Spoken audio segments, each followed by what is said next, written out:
Hello guys, welcome back to my YouTube channel study Garam. Guys, पहले तो channel को subscribe और वीडियो को लाइक करें ताकि आपको ऐसी वीडियो और मिल सके। फ्रेंड, अगर आप 10th क्लास में हो, आपके पास समय कम है, तो आप मेरी वीडियो देखकर कम समय में ज़्यादा से ज़्यादा प्रॉफिट ले सकते हैं। फ्रेंड, जैसा कि मैं आपको केवल सिलेक्टेड चीज़ सिखाऊंगा जो कि आने वाले पेपर में सेम टू सेम केवल इन्हीं चीज़ों से मिलेगी।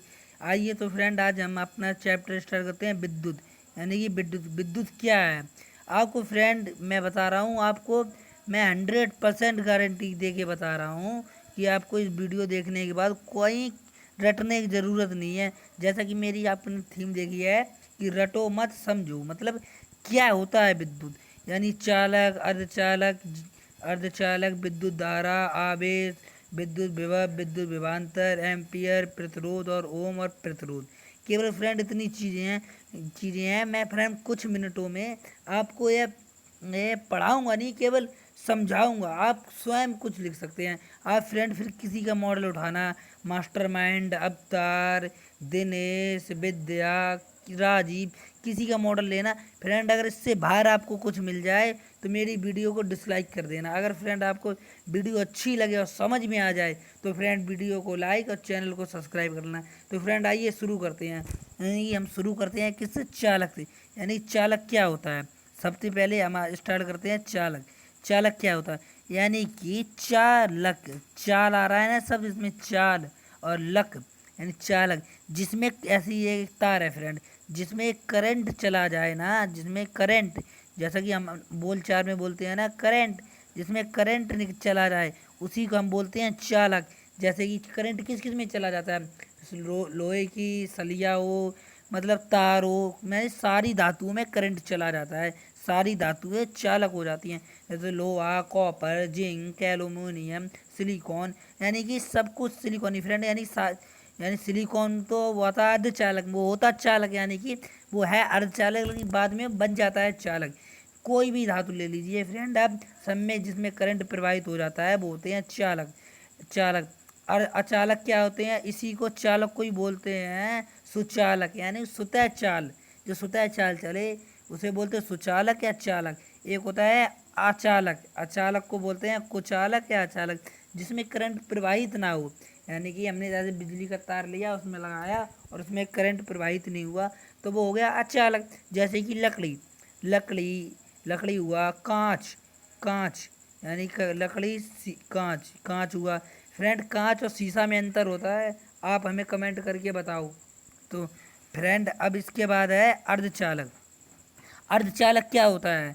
अर्धचालक है वो होता है जैसा कि चालक, यानी नॉर्मल अवस्था में नॉर्मल रहेगा तो वो होगा अचालक, लेकिन उसमें कुछ धातु मिला दी जाए तो वो बन जाता है चालक। जैसे कि फ्रेंड ये है ना, ये एक धातु है, धातु डली हुई है, ये मतलब अर्धचालक है। अभी जब इसमें हम कुछ मात्रा में धातु डालते हैं तो उसे बोलते हैं, डालने को बोलते हैं डोपिंग, डोपिंग करना। जब हम इसमें डोपिंग कर देते हैं तो वह अर्धचालक अर्धचालक चालक बन जाता है। शुद्ध अवस्था में तो मतलब नॉर्मल अवस्था में रहता है वो अचालक, जब इसमें कुछ धातु मिला देते हैं तो बताया है चालक। इसके जैसे फ्रेंड एग्जाम्पल है सिलिकॉन, जर्मेनियम, इसके आर्सेनिक, सिलिकॉन, जर्मेनियम। फ्रेंड, ये अर्धचालक हैं, मतलब चालक भी हैं और अर्ध भी चालक, मतलब चालक अचालक दोनों के गुण होते हैं फ्रेंड। फिर है फ्रेंड विद्युत धारा। विद्युत धारा क्या है? अभी तक तो फ्रेंड आपने इतना मेरी वीडियो देखी तो अभी तक तो केवल फ्रेंड आपने कुछ नहीं सीखा। अब पाठ की जो चैप्टर की शुरुआत ही हो रही है विद्युत धारा। यानी कि विद्युत धारा क्या होती है मैं अब आपको समझा रहा हूँ, और आप अब बहुत ही ध्यान से सुनना वीडियो को। केवल इसके बाद आपको कहीं नहीं पढ़ना फ्रेंड, मैं 100% गारंटी ले रहा हूँ। आप पेपर में, एग्जाम में स्वतः करके आएंगे। तो फ्रेंड, आप समझना आप क्या शुरू हो रहा। तो फ्रेंड, सबसे पहले है विद्युत धारा, यानी कि विद्युत की धारा। यानी ऐसे फ्रेंड अब मैं सुनना, जैसे कि ये एक धातु का तार है, आपके घर में बिजली के तार होते हैं ना, केवल ये तार है, उसमें हो रही विद्युत धारा। यानी विद्युत धारा यानी कि इसमें एक करंट आ रहा, मतलब धारा। यानी कि नदी की भी धारा होती, मतलब धारा का मतलब होता है प्रवाह, मतलब एक दिशा में कुछ चीज़ जा रही है तो उसे धारा बोलते हैं, धारा बोलते हैं। जैसे कि फ्रेंड कुछ भी ले लो। और चींटियाँ भी एक दिशा में एकदम जाने लगे तो उसको भी धारा बोलते। नदी की धारा होती है। तो फ्रेंड धारा क्या होती है तो फ्रेंड ये होती है धारा। विद्युत धारा क्या होती है, जैसे कि हमने अपना ये तार है, तार में विद्युत धारा मतलब जब हम एकदम चटकनी और तार तो डले रहते हैं, जब हम उसमें लाइट आती है ना फ्रेंड, यानी कि लाइट आती है तभी वो चलेगा, उससे पहले वो चल नहीं सकता। यानी कि उससे पहले उसमें कुछ चीज़ नहीं आ रही, मतलब कुछ तो आ रहा होगा तभी तो वो चल रहा। यानी इसमें आता है आवेश। क्या आता है फ्रेंड? आवेश। इसमें आता है छोटो छोटो में आवेश। वो आवेशी आवेशी जो ट्रांसफार्मर होता है ना हमारा, उससे समझो फ्रेंड, वो आराम से समझो आप। ट्रांसफार्मर में जैसे ही वो अपना वो एक हत्था टाइप का होते, वो चटकनी उठाते हैं और वो आवेश आना चालू हो जाता है। और वो आवेश आके आपके तारों के जरिए आपके फ्रेंड घर तक आता है। आपके घर तक आएगा, आपकी जैसे कि आपकी एलईडी बल्ब है, कुछ भी टीवी है, फ्रिज है, उसमें वो आता है तब वो चलती है। तो फ्रेंड इसका महत्वपूर्ण क्या है, इसमें क्या आता है? आवेश। यानी कि अब इसकी परिभाषा क्या है, ये तो फ्रेंड हमने नॉर्मल नॉर्मल बात में बता दी आपको कि आवेग क्या होता है। जैसे अब हम आपको बताएं कि धारा धारा को हम लिखते हैं फ्रेंड, किससे लिखते हैं? धारा को लिखते हैं हम आई से। धारा को हम आई से लिखते हैं, तो आई बराबर यानी कि धारा बराबर होता है फ्रेंड, धारा बराबर होता है कूलाम। कूलाम धारा बराबर होता है कूलाम बटे समय यानी टी। क्यू क्यू बराबर टी, क्यू अपॉन टी। यानी क्यू क्या होता है? कूलाम। यानी कि आप फ्रेंड समझ रहे हो कूलाम क्या होता है? जो अभी हमने बताया ना आपको, आवेग आता, आवेग का ही मात्रक कूलाम होता है। आवेग का मात्रक कूलाम होता है। और उसमें भाग दे दीजिए समय का, तो आ जाती है वैद्युत धारा।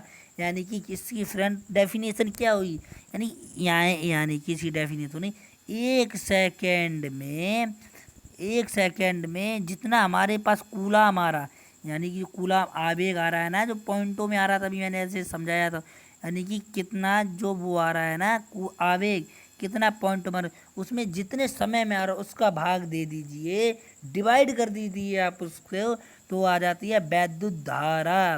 क्या आ जाती है फ्रेंड? धारा। उससे आ जाती है फ्रेंड धारा। उसके बाद फ्रेंड वैद्युत धारा आपको समझ रहे हो, उसके बाद होता आवेश। जैसा कि मैंने आपको बता रखा, एकांक आवेश मतलब थोड़ी मात्रा में आवेश, एकांक का मतलब होता है एक सेकंड में जितना आवेश आए। उसके बाद फ्रेंड आता है वैद्युत विभव। वैद्युत विभव फ्रेंड आप किसी का भी बुक ले लीजिए, कोचिंग जाइए, अगर आपका एक टीचर, सबके टीचर अच्छे होते हैं, मेरे भी टीचर हमारे लिए बहुत अच्छे थे, तो फ्रेंड वो ना यानी कोचिंग में आप जाते हैं तो आपको समझा नहीं पाते, मतलब बता तो देते, क्लियर नहीं करते वैद्युत विभव क्या है। मैं भी आपसे पूछूं वैद्युत विभव क्या है, तो आप मुझे बता नहीं सकते वैद्युत विभव क्या होता है। केवल आपने जो आपके टीचर ने जो डेफिनेशन लिखाई, आप उसी को मुझको सुना सकते, लेकिन मैं आपको समझा रहा वैद्युत विभव क्या होता है। तो फ्रेंड आइए सीखते हैं। जैसे कि मैंने हर बार बताया, ये एक क्या है? यह एक तार है, धातु का एक यह एक तार है। इस तार में यानी कि आवेश था ना, वो आवेश, आवेश का मतलब कूलम, मतलब वो आवेश यहाँ से उठकर यहाँ तक आए। यहाँ से यहाँ तक आने में जो इसमें आने में ऐसे ऐसे ऐसे करके आया होगा ना फ्रेंड, तो इसको आने में जो जिसने इतना कार्य किया डब्लू, और इसमें आने में जो इसने तो कार्य किया है डब्लू, इसको आने में कुछ समय भी लगा होगा। यानी कि इसको आने में कूलाम, यानी कि यहाँ से यहाँ तक जो सीधा सीधा वर्क किया होगा, मतलब कार्य किया, और उसमें कूलाम का भाग दे दें तो आ जाता है वैद्युत विभव। उसे किससे लिखते हैं? उसको लिखते हैं V से। तो फ्रेंड इसका सूत्र होता है V बराबर W अपॉन Q। मतलब यानी कि जितना यहाँ से किसी चीज़ को लाने में यहाँ तक कार्य करना पड़ता है, और उसमें कितने बटे कूलाम के कितने कूलाम आए उसका भाग दे दें, तो फ्रेंड आपके पास आ जाता है वैद्युत विभव। वैद्युत विभव मतलब एक होता है वैद्युत विभवांतर, एक होता है विभव। यानी कि जो डायरेक्ट आ जाए तो उसे बोलते हैं विभव। याद रखना, डायरेक्ट आ जाए यानी कि बिल्कुल यही विभवांतर और विभव में कुछ अंतर नहीं होता, जरा सा डिफरेंस होता। डायरेक्ट आ जाए तो विभव, और रुक रुक के आए तो होता है विभवांतर। तो वे फ्रेंड वैद्युत विभव की डेफिनेशन क्लियर होगी। मतलब सीधी सीधी बात है, आप मॉडल में कहीं से भी पढ़ लीजिए, लेकिन मैं आपको केवल समझा रहा हूँ। लिखाने तो क्या, मैं भी बिल्कुल लाता है और एकदम पढ़ पढ़ के आपको सुना देता, मतलब किसी की फ़ोटो खींच के, लेकिन आपको समझना है। मैंने मेरी जैसी थी, मैं आपने पढ़ की। उसके बाद आप शुरू कर रहे हैं वैद्युत विभवांतर, यानी कि वैद्युत विभवांतर क्या होता है। जैसा कि फ्रेंड ये तार है, डायरेक्ट आएगा तो क्या हो जाएगा ये फ्रेंड, वैद्युत विभव। ये डायरेक्ट नहीं आ रहा, यानी कि ये डायरेक्ट नहीं आ रहा, तो यानी कि ये इसका फ्रेंड पहले आप मीनिंग समझो। यानी वैद्युत विभवांतर यानी विभव का अंतर, यानी कि विभव का अंतर, वैद्युत विभवांतर, विभव का अंतर। अंतर विभव क्या था, विभव था जैसा कि यहाँ से यहाँ तक, ये यहाँ से यहाँ तक अगर डायरेक्ट चला जाए तो होता है वैद्युत विभव। अब ये डायरेक्ट ना जाकर विभवांतर, थोड़ा यहाँ पे बढ़ा, यहाँ पे कम हुआ, यहाँ पे बढ़ा, यहाँ पे कम हुआ, यहाँ पे बढ़ा, यहाँ पे कम हुआ, यानी कि विभवांतर विभव में थोड़ा कई, कभी 5 हो गया, कभी 4, कभी 5, कभी 4, इसे बोलते हैं वैद्युत विभवांतर। यानी कि इसमें भी क्या है, यहाँ से यहाँ तक, यानी कि शुरू से यहाँ तक पहुँचने में जिसने इतना विभव का अंतर किया, इसको बोलते हैं वैद्युत विभवांतर। इसकी फ्रेंड डेफिनेशन आप बनाइए, यानी कि वैद्युत विभवांतर को भी लिखते हैं V बराबर होता है W/Q। आपने फ्रेंड यहाँ से सीखा, यानी वैद्युत विभव और वैद्युत विभवांतर, सभी लोग इसको एक ही चीज़ समझते हैं। मतलब आप अपने फ्रेंड से पूछिए वैद्युत विभव और वैद्युत विभवांतर में क्या अंतर होता है, वह फ्रेंड आपको बता नहीं पाएगा कि क्या अंतर होता है। इसका मात्रक क्या होता है, ऊपर क्या मात्रक होता है, जूल, यानी कार्य का मात्रक जूल वटे कूलाम, यानी कि क्या हो गया, जूल वटे कूलाम। इसी को बोलते हैं वोल्ट। क्या बोलते हैं फ्रेंड, वोल्ट, यानी जूल वटे कूलाम, इसी को बोलते हैं वोल्ट, यानी इसका मात्रक क्या हो गया, वोल्ट। इसके बाद फ्रेंड शुरू कर रहे हैं एक एम्पियर। एम्पियर या एक एम्पियर की परिभाषा क्या होती है, यानी कि 1 सेकेंड में, भैया ये हमारा हमेशा की तरह है, दिमाग में लाओ, एक तार बना लो। 1 सेकेंड में, 1 सेकेंड में ले जाने वाले, 1 सेकेंड में अगर एक कूलाम ले, यानी कि यहाँ से यहाँ तक आने में 1 सेकेंड लगा, और आवेग, आवेश, आवेश, आवेश अगर एक कूलाम है तो उसको ही 1 एम्पियर कहते हैं।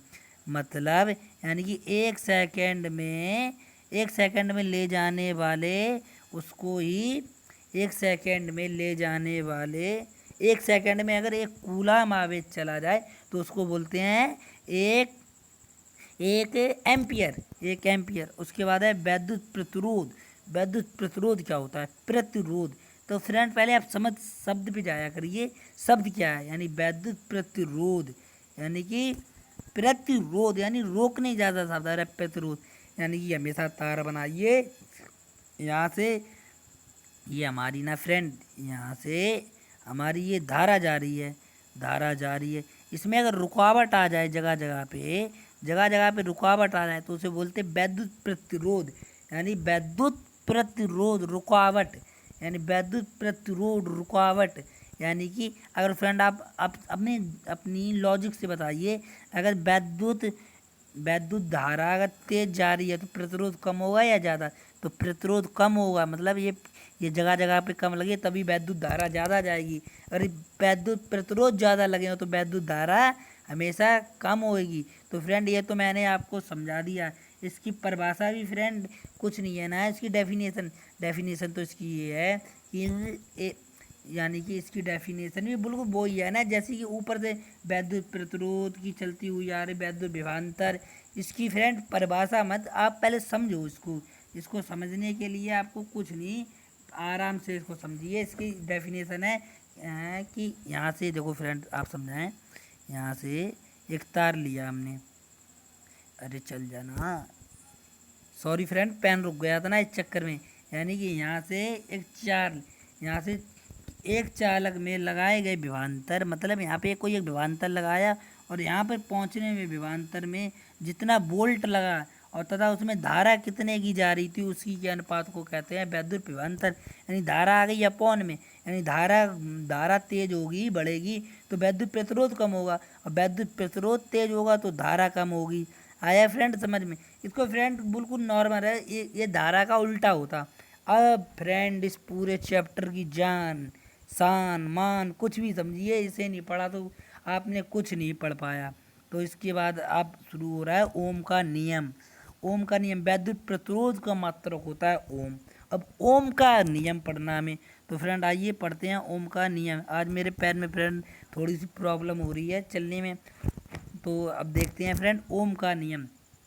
ओम का नियम क्या होता है? ओम का नियम होता है फ्रेंड किसी ऐसी, हमेशा की तरह ये तार बनाओ आप, यानी किसी तार ले लो या किसी धातु की अवस्था में भौतिक परिवर्तन ना किया जाए, मतलब इसके टेम्परेचर कुछ कुछ परिवर्तन ना किया जाए, इसके किसी चीज़ में परिवर्तन ना किया जाए, ना इसकी लंबाई बढ़ाई जाए, ना चौड़ाई बढ़ाई जाए, ना इसके टेम्परेचर पे, मतलब भौतिक परिवर्तन कुछ भी इसमें परिवर्तन ना किया जाए। तो इसमें भौतिक परिवर्तन ना किया जाए तो इसके सिरों पे, जैसा कि यहाँ विभवांतर, मतलब यानी कि विभवांतर, विभव का अंतर, यानी कि बल्ब, कुछ भी आप प्रोडक्ट ले लो, आवेश, आवेश यानी आवेश समझिए आप फ्रेंड, तो इसके सिरों पे लगाया गया विभवांतर, यानी विभवांतर वी जो विभवांतर बताई थी ना, विभव का अंतर, विभवांतर वी, तथा इसने में बहने वाली धारा आई सदैव एक नियतांक रहेगी, बराबर, मतलब हमेशा कांस्टेंट रहेगी। इसका मतलब मैं आपको समझा रहा, यानी कि इसमें कुछ भी परिवर्तन नहीं कर रहे, जितना है ना तारा वो कुछ नहीं, मतलब एक शुद्ध तार लिया, तो इसमें जितना विभवांतर है, यानी कि फ्रेंड जितना जिसमें शुरू से विभवांतर चल रहा है ना, यानी कि कुछ यहाँ से विभवांतर चला था, ऐसे चल रहा था ना, 5 4 5 4 5 4 का चल रहा, तो इसमें कुछ परिवर्तन ना करें तो इसमें विभवांतर बी तथा इसमें बहने वाली धारा आई हमेशा नियतांक होगी, हमेशा कांस्टेंट, मतलब बदलेगी नहीं, नियतांक होगी। तो फ्रेंड नॉर्मल सी बात है, जब इसमें कुछ परिवर्तन नहीं कर रहे, कुछ परिवर्तन नहीं करेंगे तो इसमें विभवांतर भी, यानी कि जितनी शुरू में चल रही थी 5 4 5 4 5 4 करके, और उसमें तरह बहने वाली धारा आई सदा, कुछ परिवर्तन नहीं कर रहे, ना छेड़ रहे, कुछ नहीं, तो इसमें फ्रेंड हमेशा वो एक नियतांक रहेगी, नॉर्मल सी बात है फ्रेंड। तो फ्रेंड आ गया ओम का नियम समझ में क्या होता है। उसके बाद है वैद्युत प्रतिरोध। फ्रेंड ये 2 बार लिख गया वैद्युत प्रतिरोध, कोई बात नहीं। तो फ्रेंड अगर ओम का नियम आपको समझ में आया हो तो इसी बात पे वीडियो को लाइक करें और चैनल को सब्सक्राइब करें। अगर आपको वीडियो अच्छी लगती है तो फ्रेंडों में शेयर करें। तो फ्रेंड मिलते हैं अब नेक्स्ट पार्ट में। तो फ्रेंड आज के लिए इतना ही। आज फ्रेंड पेन चलने में थोड़ी दिक्कत हुई, इसके लिए सॉरी।